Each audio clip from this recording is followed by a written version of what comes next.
Vriende, ek is Dani van Dijk en ek deel baie graag met u die verhaal waar Jesus Jairus se dogtertjie opgewek het. Kry dit daar in Markus 5 daarvan vers 21 af. Nou Jairus kom by Jesus en hy sê sy dogtertjie is baie siek en Jesus moet asseblief vinnig kom om haar die hande op te lê en haar gesond te maak.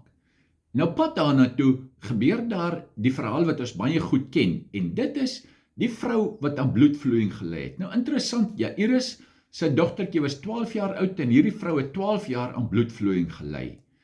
Sy het alles wat sy gehad het sy vir die geneeshere gegee, sy het nie beter geword nie en moes sy gehoor het, Jesus is in die omgewing en sy het geweet, as ek net sy kleed kan aanraak, dan is ek gesond. Nou, moet ons onthou, hierdie vrou het aan bloedvloeiing gelei. Dit beteken, sy was onrein. Nou, iemand wat onrein was, mag glad nie naby mense gekom het nie. So, hierdie vrou oortree eintlik elke wet. Sy kom nie net naby die mense, sy kom tussen hulle, sy beer deur hulle, en dan raak sy Jesus se kleed aan, en onmiddellik stop het, sy word gesond, en Jesus draai om, en hy vra, wie het my aangeraak? Interessant, dat Jesus hier sê, daar het krag van my uitgegaan, so Jesus weet toe, iemand het hom aangeraak, en Jesus weet ook vandag, as ons hom aanraak, ons raak hom nou nie op dieselfde manier aan, ons raak hom in die gees, raak ons hom aan, maar ons raak hom aan, en hy wil in ons presies dieselfde werk doen, as in hierdie vrou. Goed, nou, gaan Jesus dan verder, hy draai om, en hy raak nie net die vrou fisies aan nie, maar hy raak haar ook emosioneel aan. En baie interessant hoe hy haar emosioneel na haar omsien, haar versorg, en haar emosioneel ook gesond maak. Dan gaan hulle verder. En wat nou gebeur, is dit wat eintlik verskriklik interessant is. Nou is Jesus op pad na Jairus se huis en sy dogtertjie is op die einde.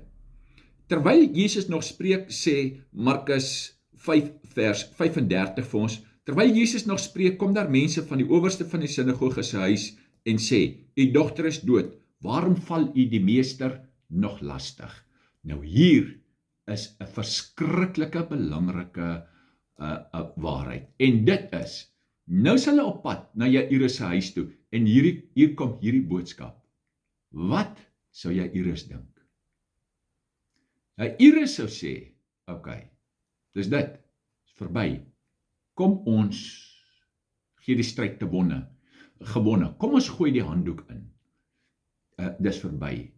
En dis wat die duiwel met ons probeer. Hier moet ons vandag 'n baie belangrike strategie van die duiwel raak sien, want hy probeer dit elke dag met elke een van ons.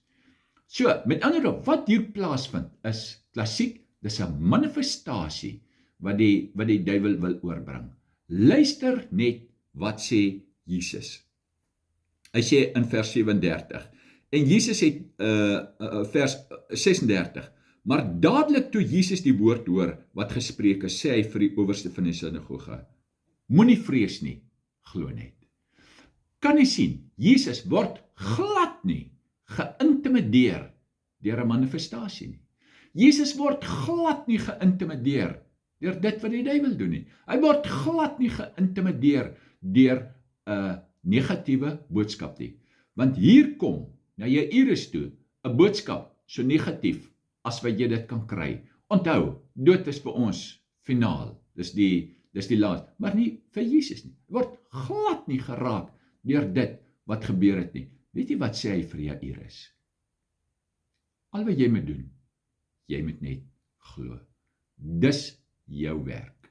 Jesus wil vir hom sê, vir die res neem ek verantwoordelikheid. Nou wat dan verder gebeur? En hulle het hom uitgelag, maar hy het hulle almal uitgedryf en die vader van die kind saamgeneem en die moeder, die wat by hom was, het ingegaan waar die kind lê. Nou jaag hy almal uit. Hoekom jaag hy hulle uit? Want die mense wat daar was, sou hierdie gedagte, dat die dogtertjie opstaan uit dood, glad nie kon vat nie. En dit is hoekom, wanneer die Here iets baie spesiaal met jou deel, moet jy baie versigtig wees met wie jy dit deel. Want jy deel iets wat op jou hart is, wat God binne in jou lewende gemaak het. Deel jy met iemand, en hulle sê vir jou, nee, ons ken daai storie. Ons het dit al gehoor, moenie worry nie, dit sal nie gebeur nie. En hulle maak dit wat God in jou hart lewende gemaak het, maak hulle mors dood. So, wanneer God iets met jou deel, wees baie versigtig met wie jy dit deel. Toe daardie vrou waarvan ons lees daar in die Ou Testament, toe sy na die profeet toe gaan en sê, maar ek skuld en die skuldeisers wil kom om my kinders te vat. Toe vra die profeet vir haar, wat het jy in jou huis? Sy sê net 'n bietjie olie. En hy sê vir haar, gaan leen vir jou kanne van jou buur af. Hy sê vir haar, maar leen nie te min nie, met genoeg kanne leen. Toe sy nou genoeg kanne leen, toe gaan sy in die huis, en die Bybel sê, sy het haar deur toegemaak. Hoekom moes sy haar deur toemaak? Wat sou die mense rondom haar gesê het? Wat sou die mense gesê het? Hulle sou gesê het, waarmee is jy besig? Wat dink jy doen jy? Wat dink jy gaan gebeur? Nee, los dit. Jy sien, die duiwel is konstant. Hy spesialiseer daarin om vir ons nuus te bring wat ons geloof wil uitdoen. Dis sy missie. Dis sy hoofmissie om nuus vir ons te stuur wat ons ontmoedig, wat ons geloof van ons af wegneem, wat dit wegvat. Baie interessant. Ek lees net gister in die Bybel weer daardie vers wat sê, vir hom wat glo, sal niks onmoontlik wees nie.